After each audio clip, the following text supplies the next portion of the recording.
அனைவருக்கும் வணக்கம். Welcome to Krishoba academy. Krishoba அகாடமியிலிருந்து உங்கள் கணேசன். ஃப்ரெண்ட்ஸ், இந்த லைவில் பார்த்தீங்கன்னா நம்ம 10th ஜாகிரபியிலிருந்து அனைத்து லெசன்களுக்கும் பார்த்தீங்கன்னா 100 முக்கியமான கேள்விகள் என்னங்கிறத பார்த்துடலாம். கண்டிப்பாக இதெல்லாம் உங்கள் ரிவிஷனுக்கு ரொம்ப யூஸ்ஃபுல்லாக இருக்கும். முதல் கேள்வி பாருங்க. வடக்கே காஷ்மீரில் உள்ள இந்திரா கோல் முதல் தெற்கே கன்னியாகுமரி வரை உள்ள நீளம் எத்தனை கிலோமீட்டர்? வடக்கே காஷ்மீர் டு இந்திரா கோல், தெற்கே உள்ள கன்னியாகுமரி வரை உள்ள நீளம் ஆப்ஷனில் 3214 கிலோமீட்டர். உலக மக்கள் தொகையில் இந்தியா எத்தனை சதவீதத்தை கொண்டுள்ளது? உலக மக்கள் தொகையில் இந்தியா மட்டும் எத்தனை சதவீத மக்கள் தொகை கொண்டுள்ளதுன்னு பாருங்க. 17.5%. தேசிய காற்றாலை நிறுவனம் எங்கு அமைந்துள்ளது? தேசிய காற்றாற்றல் நிறுவனம் எங்கு அமைந்துள்ளது? சென்னையில் அமைந்துள்ளது. அக்ரிகல்ச்சர் என்ற சொல் எந்த மொழி வார்த்தையிலிருந்து பெறப்பட்டது? அக்ரிகல்ச்சர் என்ற சொல் எந்த மொழி வார்த்தையிலிருந்து பெறப்பட்டது? அக்ரிகல்ச்சர் சொல் பார்த்தீங்கன்னா லத்தீன் மொழி வார்த்தையிலிருந்து பெறப்பட்ட சொல்லாகும். இந்தியாவின் அச்சப்பரவல் என்ன? இந்தியாவின் அச்சப்பரவல் 8°4 வட அச்சம் முதல் 37°6 அச்சம் வரை. நம் நாட்டின் ரோம உற்பத்தியில் முன்னிலை வகிக்கும் மாநிலம் எந்த மாநிலம்? ரோம உற்பத்தியில் முன்னிலை வகிக்கும் மாநிலம் ஆப்ஷனில் ராஜஸ்தான் ஆகும். கொல்கத்தாவில் அமைந்துள்ள ரயில்வே மண்டலம் எது? அதில் ரயில்வே தலைமையகம் முக்கியமான கேள்வி. கொல்கத்தாவில் அமைந்துள்ள ரயில்வே மண்டலம் ஆப்ஷனில் தென்கிழக்கு ரயில்வே ஆகும். இந்திய தேசிய நீர்மின் சக்தி நிறுவனம் எங்கு அமைந்துள்ளது? இந்திய தேசிய நீர்மின் சக்தி நிறுவனம் எங்கு அமைந்துள்ளது? இந்திய தேசிய நீர்மின் சக்தி நிறுவனம் அமைந்துள்ள இடம் பரிதாபாத். எது அதிக அளவில் காணப்படுவதால் செம்மண் சிவப்பு நிறத்துடன் காணப்படுகிறது? எது அதிக அளவு காணப்படுவதால் செம்மண் சிவப்பு நிறத்துடன் காணப்படுகிறது? எதுன்னு பாருங்க. இரும்பு ஆக்சைடு அதிகமாக காணப்படுவதால் தான் செம்மண் சிவப்பு நிறத்துடன் காணப்படுகிறது. மத்திய ஆசியாவின் உயரமான மலைத்தொடரையும் இமயமலையும் இணைக்கும் பகுதியாக உள்ளது எது? மத்திய ஆசியாவின் உயரமான மலைத்தொடர் மற்றும் இமயமலையை இணைக்கும் பகுதியாக உள்ளது பாமீர் முடிச்சாகும். பேரிடர் அவசரகால தொலைபேசி எண் என்ன? பேரிடர் அவசரகால தொலைபேசி எண் ஆப்ஷனில் 1077 ஆகும். புவிப்பரப்பிலிருந்து உயரே செல்ல செல்ல வளிமண்டலத்தில் ஒவ்வொரு 1000 மீட்டர் உயரத்திற்கும் எந்த அளவில் வெப்பநிலை குறைகிறது? இதைத்தான் வெப்ப இயல்பு வீழ்ச்சின்னு சொல்லுவோம். புவிப்பரப்பிலிருந்து உயரே செல்ல செல்ல வளிமண்டலத்தில் ஒவ்வொரு 1000 மீட்டர் உயரத்திற்கும் 6.5°C வெப்பம் குறைகிறது. மேற்கு மத்திய ரயில்வே எங்கு அமைந்துள்ளது? மேற்கு மத்திய ரயில்வே அதனுடைய தலைமையகம் எதுன்னு பாருங்க. ஜபல்பூர் ஆகும். அதிக மைக்கா படிவுகளை கொண்ட மாநிலம் எது? அதிக மைக்கா படிவுகளை கொண்ட மாநிலமாக உள்ளது ஆப்ஷனில் ஆந்திரா. இந்தியாவில் தேயிலை உற்பத்தி செய்யும் முதன்மை மாநிலம் எது? தேயிலை உற்பத்தியில் முதன்மை மாநிலமாக விளங்குவது அஸ்ஸாம். இந்தியாவின் மிக பழமையான மடிப்பு மலைத்தொடர் எது? இந்தியாவின் மிக பழமையான மடிப்பு மலைத்தொடர், இதுவும் கேட்கப்பட்ட கேள்வி. இது ஆரவல்லி மலைத்தொடராகும். டீ பாறைகள் சிதைவடைவதன் மூலம் எந்த மண் உருவாகிறது? டீ பாறைகள் சிதைவடைவதன் மூலம் கிடைக்கும் மண் ஆப்ஷனில் ரீகர் மண் உருவாகிறது. இந்தியாவில் முதல் மென்பொருள் தொழிலகம் எது? இந்தியாவிலேயே தொடங்கப்பட்ட முதல் மென்பொருள் தொழிலகம் TCS, அதாவது டாடா கன்சல்டன்சி சர்வீசஸ். இந்தியாவின் பட்டாசு உற்பத்தியின் தலைநகர் என அழைக்கப்படுவது எது? பட்டாசு, அச்சு தொழில் இதற்கெல்லாம் சிறப்பாக விளங்கும் இடம் சிவகாசி ஆகும். மான்சூன் என்ற சொல் மௌசிம் என்ற எந்த மொழி சொல்லிலிருந்து பெறப்பட்டது? மான்சூன் என்ற சொல் மௌசிம் என்ற எந்த மொழி சொல்லுன்னு பார்த்தீங்கன்னா அரபு மொழி சொல்லிலிருந்து பெறப்பட்டது. எவரெஸ்ட் மற்றும் கஞ்சன்ஜங்கா ஆகியவை எந்த மலைத்தொடரில் அமைந்துள்ளன? எவரெஸ்ட் மற்றும் கஞ்சன்ஜங்கா இவை எந்த மலைத்தொடர்? ஆப்ஷன்ல இமாத்ரி மலைத்தொடரில் அமைந்துள்ளன. தேசிய செய்திகள் மற்றும் காகித ஆலைகள் எங்கு அமைந்துள்ளது? அதனுடைய தேசிய செய்திகள் மற்றும் காகித ஆலைகள் எங்கு அமைந்துள்ளதுன்னு பார்த்தீங்கன்னா மத்திய பிரதேசத்தில் அமைந்துள்ளது. இந்தியாவில் கரும்பு உற்பத்தி செய்யும் முதன்மை மாநிலம் எது? கரும்பு உற்பத்தியில் முதன்மை மாநிலமாக இந்தியாவில் விளங்குவது உத்தரப்பிரதேசமாகும். கிராண்ட் ட்ரங்க் சாலையை அமைத்தவர் யார்? கிராண்ட் ட்ரங்க் சாலையை அமைத்தவர் ஆப்ஷன்ல ஷெர்ஷா சூரி ஆவார். தமிழ்நாட்டின் அதிக மழை பெறும் பகுதியாக விளங்குவது எது? தமிழ்நாட்டில் அதிக மழை பெறும் பகுதி எதுன்னு பார்த்தீங்கன்னா சின்னக்கல்லார் என்பது சரி. உலகில் உள்ள 14 உயரமான சிகரங்களில் இமயமலை எத்தனை சிகரங்களை தன்னகத்தே கொண்டுள்ளது? உலகத்தில் 14 உயரமான சிகரங்களில் இமயமலை மட்டும் எத்தனை சிகரங்களை தன்னகத்தே கொண்டுள்ளதுன்னு பார்த்தீங்கன்னா 9 சிகரங்களை கொண்டுள்ளது. இந்தியாவின் முதல் சணல் ஆலை எங்கு தொடங்கப்பட்டது? இந்தியாவில் முதல் சணல் ஆலை தொடங்கப்பட்ட இடம் ரிஸ்ரா என்ற இடத்தில் தொடங்கப்பட்டது. தகவல் தொடர்பு என்பது எந்த மொழி வார்த்தையான கம்யூனிகேர் என்பதிலிருந்து பெறப்பட்டது? தகவல் தொடர்பு என்பது எந்த மொழி வார்த்தையான கம்யூனிகேர் என்பதிலிருந்து பெறப்பட்டது? அது லத்தீன் மொழி வார்த்தை. இந்தியாவில் குறைவான நீளமுள்ள தேசிய நெடுஞ்சாலை எது? இந்தியாவில் குறைவான நீளமுள்ள தேசிய நெடுஞ்சாலை NH47A ஆகும். கால்சியம் சல்பேட்டின் நீர்ம கனிமம் எது? கால்சியம் சல்பேட்டின் நீர்ம கனிமமாக உள்ளது ஜிப்சம் ஆகும். ஜூன் முதல் செப்டம்பர் வரை உள்ள காலம் எந்த பருவத்திற்கு உரியது? நம்ம என்னென்ன பருவங்கள்னு பார்த்துருப்போம். ஜூன் முதல் செப்டம்பர் வரை உள்ள காலம் எந்த பருவத்திற்கு உரியது? அது காரி பருவத்திற்கு உரியதாகும்.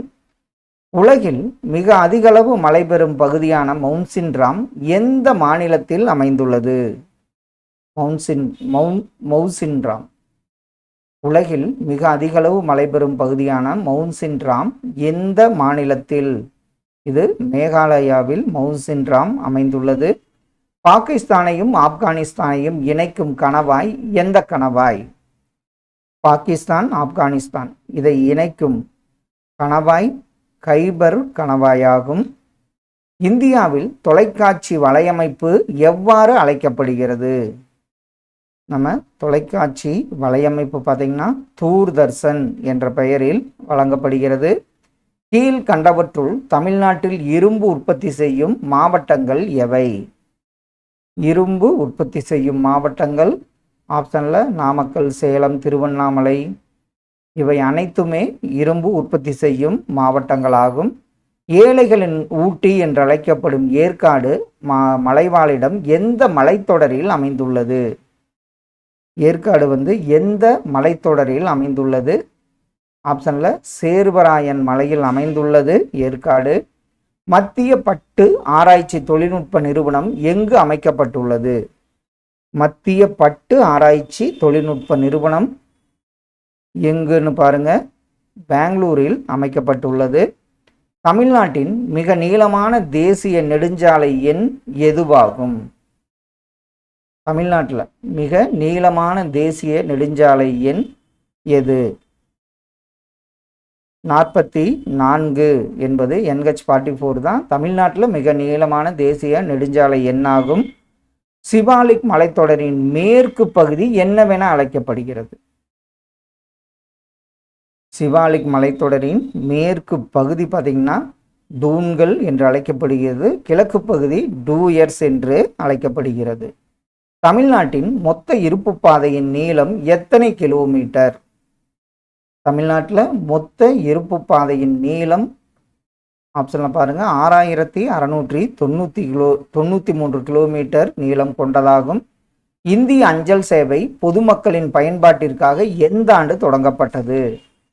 இந்திய அஞ்சல் சேவை பொதுமக்களின் பயன்பாட்டிற்காக தொடங்கப்பட்ட ஆண்டு 1857ஆம் ஆண்டு. இந்தியாவின் காலநிலை என்னவாக பெயரிடப்பட்டுள்ளது? இது கேட்கப்பட்ட ஒரு கேள்வி. இந்திய காலநிலை என்னவாக பெயரிடப்பட்டுள்ளதுன்னு பாருங்க. அயனமண்டல பருவக்காற்று காலநிலை என பெயரிடப்பட்டுள்ளது. சாம்பார் ஏரி அல்லது புஷ்கர் ஏரி எந்த சமவெளியில் அமைந்துள்ளது? சாம்பார் ஏரி அல்லது புஷ்கர் ஏரி என்று அழைக்கப்படுகிறது. இது எந்த சமவெளியில் அமைந்துள்ளதுன்னு பாருங்க. ராஜஸ்தான் சமவெளியில் அமைந்துள்ளது. விவசாயிகளின் தேவைகளை பூர்த்தி செய்யும் வேளாண் முறை எது? விவசாயிகளின் தேவைகளை பூர்த்தி செய்யும் வேளாண் முறை கலப்பு வேளாண்மை என்பது சரி. பவன்ஹான்ஸ் வானுலங்கு ஊர்தி நிறுவனத்தின் தலைமையிடம் எங்கு அமைந்துள்ளது? பவன்ஹான்ஸ் வானுலங்கு ஊர்தி நிறுவனத்தின் தலைமையிடம் அமைந்துள்ள இடம் எது? பவன்ஹான்ஸ் பார்த்தீங்கன்னா புதுடில்லியில் அமைந்துள்ளது. இந்தியாவின் முதல் நீர்மின் நிலையம் எங்கு அமைக்கப்பட்டது? இந்தியாவில் முதல் நீர்மின் நிலையம் அமைக்கப்பட்ட இடம் ஆப்ஷனில் டார்ஜிலிங் ஆகும். ஜவ்வாது மலையில் காவலூர் வானவியல் தொலைநோக்கி மையம் தொடங்கப்பட்ட ஆண்டு எந்த ஆண்டு? ஜவ்வாது மலையில் காவலூர் வானவியல் தொலைநோக்கி மையம் தொடங்கப்பட்ட ஆண்டு 1967ஆம் ஆண்டு. தமிழகத்தில் கல்வி அறிவு விகிதம் அதிகம் கொண்ட மாவட்டம் இது 2011 கணக்கெடுப்பின்படி எந்த மாவட்டம்னு பாருங்க. கன்னியாகுமரி ஆகும். தெகிரி அணை திட்டத்தினால் பயனடையும் மாநிலம் எந்த மாநிலம்? தெகிரி அணை திட்டத்தினால் பயனடையும் மாநிலம் உத்தரகாண்ட் என்பது சரி. தீபகற்ப பீடபூமியின் உயர்ந்த சிகரமான ஆனைமுடி சிகரத்தின் உயரம் எவ்வளவு? ஆனைமுடி சிகரத்தின் உயரம் 2695 மீட்டர். கீழ்கண்டவற்றுள் தவறான இணை எது? இந்த கப்பல் கட்டும் தளம் அடிக்கடி கேட்டிருப்பாங்க. இந்துஸ்தான் கப்பல் கட்டும் தளம் விசாகப்பட்டினம், மாசாகான் கப்பல் கட்டும் தொழிற்சாலை மும்பை, கொச்சி கப்பல் கட்டும் தளம் கொச்சின், காட்டன் ரீச் கப்பல் கட்டும் தொழிற்சாலை கல்கத்தா வரும். சென்னை என்பது தவறான ஒன்று. இந்தியாவின் முதல் அணுமின் நிலையம் எங்கு நிறுவப்பட்டது? இந்தியாவின் முதல் அணுமின் நிலையம் நிறுவப்பட்ட இடம் தாராப்பூர் ஆகும். நன்னீர் ஏரியான கொள்ளேரி ஏரி எந்த ஆற்றில் அமைந்துள்ளது? நன்னீர் ஏரியான கொள்ளேரி ஏரி எந்த ஆற்று? கோதாவரி ஆற்றில் அமைந்துள்ளது என்பது சரி. இந்திய வனவிலங்கு வாரியம் எந்த ஆண்டு நிறுவப்பட்டது? இந்திய வனவிலங்கு வாரியம் நிறுவப்பட்ட ஆண்டு 1952ஆம் ஆண்டு. இந்தியாவின் மக்கள் அடர்த்தியில் தமிழ்நாடு எத்தனையாவது இடத்தில் உள்ளது? இந்தியாவின் மக்கள் அடர்த்தியில் தமிழ்நாடு பிடித்துள்ள இடம் 2011 படி 12வது இடத்தில் உள்ளது. பழனி மலையின் உயரமான சிகரம் எந்த சிகரம்? பழனி மலையின் உயரமான சிகரம் பார்த்தீங்கன்னா வந்தராவ் என்பது. அடுத்தது 2வது சிகரம் பார்த்தீங்கன்னா வேம்படி சோலை என்பது சரி. அதாவது வந்தராவ் தான் பழனி மலையின் உயரமான சிகரமாகும். பிரம்மபுத்திரா ஆறு திபெத் பகுதியில் எந்த பெயரில் அழைக்கப்படுகிறது? பிரம்மபுத்திரா ஆறு திபெத் பகுதியில் என்ன பெயரில் அழைக்கப்படுகிறதுன்னு பாருங்க. சாங்போ என்ற பெயரில் அழைக்கப்படுகிறது. கீழ்கண்டவற்றுள் மேற்கிந்திய கடற்கரையில் அமையாத துறைமுகம் எந்த துறைமுகம்? இது நம்ம பார்த்தவொடனே சொல்லிடுவோம். தூத்துக்குடி துறைமுகம் என்பது சரி. கரூர் மாவட்டம் காகிதபுரத்தில் அமைந்துள்ள தமிழ்நாடு செய்தித்தாள் மற்றும் காகித நிறுவனம் டிஎன்பிஎல் ஆரம்பிக்கப்பட்ட ஆண்டு எந்த ஆண்டு? டிஎன்பிஎல் ஆரம்பிக்கப்பட்ட ஆண்டு 1979ஆம் ஆண்டு. நாட்டின் மிகப்பெரிய எண்ணெய் வயல் எங்கு அமைந்துள்ளது? இந்தியாவில் மிகப்பெரிய எண்ணெய் வயல் அமைந்துள்ள இடம் மும்பை ஹை ஆகும். அதிக அளவிலான உப்பு, அமிலத்தன்மை, பாஸ்பேட், பல்வேறு அளவுகளில் உள்ள கால்சியம் கார்பனேட் கொண்ட மண் எந்த மண்? இதில் உப்பு இருக்கும், அமிலத்தன்மை இருக்கும், பாஸ்பேட், கால்சியம் கார்பனேட் இருக்கும். அந்த மண் எந்த மண்ணுன்னு பார்த்தீங்கன்னா வறண்ட மண் ஆகும். எந்த ஆறு தீபகற்ப பீடபூமியை இரு பெரும் பகுதிகளாக பிரிக்கிறது? அது எந்த ஆறு? ஆன்சர் நர்மதை ஆறு தான் தீபகற்ப பீடபூமியை இரு பெரும் பகுதிகளாக பிரிக்கிறது. சிமெண்ட் மற்றும் ரசாயன தொழிற்சாலைகளில் பயன்படுவது எது? சிமெண்ட் மற்றும் ரசாயன தொழிற்சாலைகளில் பயன்படுத்தப்படுவது ஆக்சைட், அலுமினியத்தின் தாது. இந்தியாவின் முதல் தேசிய நீர்வழி போக்குவரத்து எது? இந்தியாவின் முதல் தேசிய நீர்வழி போக்குவரத்து கொல்லம் டு கோட்டபுரம். இந்தியாவில் 18 உயிர்கோள காப்பகங்களில் எத்தனை காப்பகங்கள் யுனெஸ்கோவின் மனித மற்றும் உயிர்கோள காப்பக திட்டத்தின் கீழ் செயல்படுகின்றன? 18 உயிர்கோள காப்பகத்தில் எத்தனை யுனெஸ்கோவின் கீழ் செயல்படுகின்றன? அது எவ்வளவுன்னு பாருங்க, 11 யுனெஸ்கோவின் கீழ் செயல்படுகின்றன. நீலகிரி மலையின் உயரமான சிகரமான தொட்டபெட்டாவின் உயரம் என்ன? நீலகிரி மலையின் உயரமான சிகரம் தொட்டபெட்டா, அதனுடைய உயரம் 2637 மீட்டர் ஆகும். உள்நாட்டு நீர்வழி போக்குவரத்து ஆணையம் எப்போது தொடங்கப்பட்டது? உள்நாட்டு நீர்வழி போக்குவரத்து ஆணையம் தொடங்கப்பட்ட ஆண்டு 1986ஆம் ஆண்டு. தமிழ்நாட்டின் நெசவு தலைநகரம் என அழைக்கப்படுவது எந்த நகரம்? தமிழ்நாட்டின் நெசவு தலைநகரம் என அழைக்கப்படுவது கரூர் ஆகும். வங்கதேசத்தில் கங்கை என்ன பெயரில் அழைக்கப்படுகிறது? வங்கதேசத்தில் கங்கை பார்த்தீங்கன்னா பத்மா என்ற பெயரில் அழைக்கப்படுகிறது. இந்தியாவின் மின்னியல் தலைநகரம் என்று அழைக்கப்படும் நகரம் எந்த நகரம்? இந்தியாவின் மின்னியல் தலைநகரம் எதுன்னு பார்த்தீங்கன்னா பெங்களூரு ஆகும். தக்கான பீடபூமி தோராயமாக எந்த வடிவம் கொண்டது? தக்கான பீடபூமி தோராயமாக பார்த்தீங்கன்னா முக்கோண வடிவம் கொண்டதாக அமைந்துள்ளது. இந்தியாவின் மெட்ரோ ரயில் சேவை முதலில் எங்கு தொடங்கப்பட்டது? இந்திய மெட்ரோ முதலில் எங்கு அதன் சேவையை தொடங்கியதுன்னு பாருங்க, கொல்கத்தாவில் தொடங்கியது. மொழியியல் அடிப்படையில் மாநிலங்கள் மறுசீரமைப்பு செய்யப்பட்ட ஆண்டு எந்த ஆண்டு? மொழியியல் அடிப்படையில் மாநிலங்கள் மறுசீரமைப்பு செய்யப்பட்ட ஆண்டு 1956ஆம் ஆண்டு. பழமையான படிகப்பாறைகளான கிரானைட், நைஸ் போன்ற பாறைகள் சிதைவடைவதால் உருவாகும் மண் வகை எந்த மண்? கிரானைட், நைஸ் போன்ற பாறைகள் சிதைவடைவதால் உருவாகும் மண் செம்மண் ஆகும். புலிகள் பாதுகாப்பு திட்டம் எந்த ஆண்டு தொடங்கப்பட்டது? புலிகள் பாதுகாப்பு திட்டம் தொடங்கப்பட்ட ஆண்டு 1973ஆம் ஆண்டாகும். கிழக்கு தொடர்ச்சி மலை என்னவென்றும் அழைக்கப்படுகிறது? கிழக்கு தொடர்ச்சி மலையின் மற்றொரு பெயர் பார்த்தீங்கன்னா பூர்வாதிரி என்ற பெயரிலும் அழைக்கப்படுகிறது. ராயல் பெங்கால் காகித தொழிற்சாலை நிறுவப்பட்ட இடம் எந்த இடம்?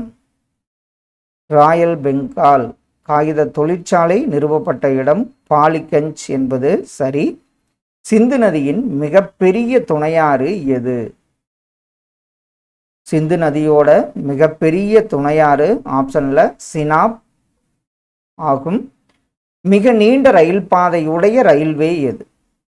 மிக நீண்ட ரயில் பாதையை உடைய ரயில்வே எந்த ரயில்வேன்னு பாருங்க, வட இந்திய ரயில்வே ஆகும். இந்திய நாட்டின் கடற்கரையில் தமிழ்நாட்டின் கடற்கரையின் நீளம் எத்தனை சதவீதம்? இந்தியா உள்ள கடற்கரை அளவுகளில் நம்ம தமிழ்நாட்டின் கடற்கரை நீளம் பார்த்தீங்கன்னா 13% கொண்டுள்ளது. இந்திய வேளாண் ஆராய்ச்சி கழகம் எந்த ஆண்டு தொடங்கப்பட்டது? இந்திய வேளாண் ஆராய்ச்சி கழகம் தொடங்கப்பட்ட ஆண்டு 1953. தார் பாலைவனம் உலகின் எத்தனையாவது பெரிய பாலைவனமாகும்? தார் பாலைவனம் உலகில் பார்த்தீங்கன்னா 17வது பெரிய பாலைவனமாக உள்ளது. வடக்கு தெற்காக இந்தியாவின் 4 பெருநகரங்களை இணைக்கும் திட்டம் எந்த ஆண்டு தொடங்கப்பட்டது? வடக்கு தெற்காக இந்தியாவின் 4 பெருநகரங்களை இணைக்கும் திட்டம் எந்த ஆண்டுன்னு பாருங்க, 1999ஆம் ஆண்டு. அந்த தங்க நாற்காலி திட்டம்னு வரும். முதன்மை ஆறுகளும் துணை ஆறுகளும் இணைந்து பாயும் பரப்பளவு என்னவென்று அழைக்கப்படுகிறது? இதுல முதன்மை ஆறும் இடம்பெறும், துணை ஆறும் இடம்பெறும்.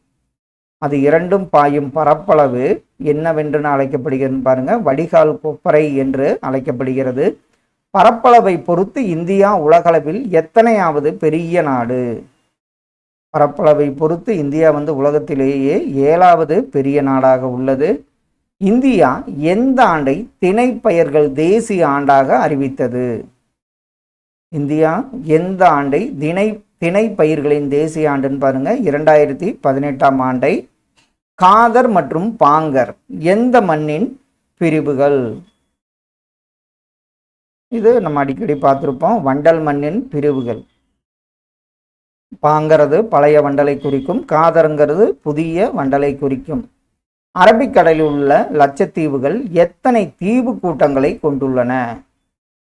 லட்சத்தீவுகள் எத்தனை தீவு கூட்டங்களை கொண்டுள்ளன? ஆப்ஷன்ல 27 தீவு கூட்டங்களை கொண்டுள்ளன. இந்தியாவின் தேசிய நெடுஞ்சாலை ஆணையம் எந்த ஆண்டு நிறுவப்பட்டது? National highways authority of India எந்த ஆண்டு நிறுவப்பட்டதுன்னு பாருங்க, 1995ஆம் ஆண்டு நிறுவப்பட்டது. லட்சத்தீவு, மினிக்காய் மற்றும் அமினித்தீவு கூட்டங்கள் எந்த ஆண்டு முதல் லட்சத்தீவுகள் என அழைக்கப்படுகின்றன?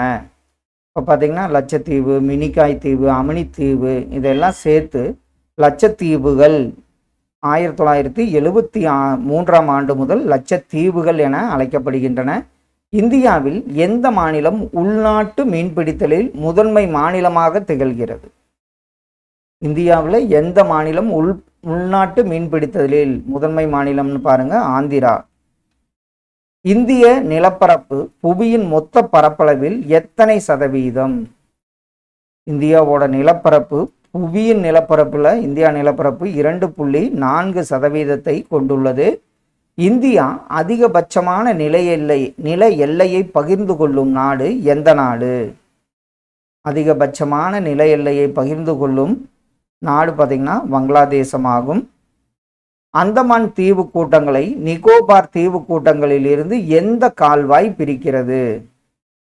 அந்தமான் தீவு கூட்டங்களை நிக்கோபார் தீவு கூட்டங்களில் இருந்து 10 டிகிரி கால்வாய் பிரிக்கிறது. முழுமையான முதல் மக்கள் தொகை கணக்கெடுப்பு எந்த ஆண்டு மேற்கொள்ளப்பட்டது? முழுமையான முதல் மக்கள் தொகை கணக்கெடுப்புனா அது 1881ஆம் ஆண்டு மேற்கொள்ளப்பட்டது. தமிழ்நாடு நெல் ஆராய்ச்சி நிறுவனம் தஞ்சாவூர் மாவட்டத்தில் ஆடுதுறையில் தொடங்கப்பட்ட ஆண்டு எந்த ஆண்டு?